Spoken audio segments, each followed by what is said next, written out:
Shoki xabar. 2003, 2004, 2005-yilgi bolalar Rossiyaga musofirlikka borgan. Ulardan ikkitasi vafot etibdi. Sabab nimadan vafot etdi deb o'ylayotgan bo'lishingiz mumkin.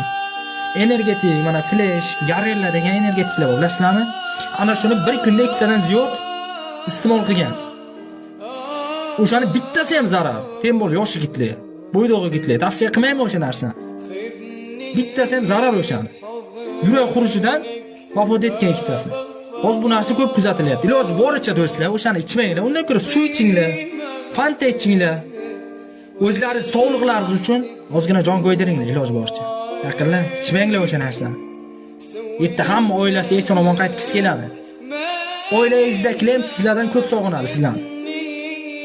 Yaxshi ekanmi, yaxshi urgan ekanmi deb. Yaqinlar iloji boricha o'sha narsadan amal qilinglar, tem bo'lib. Yosh yigitlar hozir kunda ko'p ichyapti.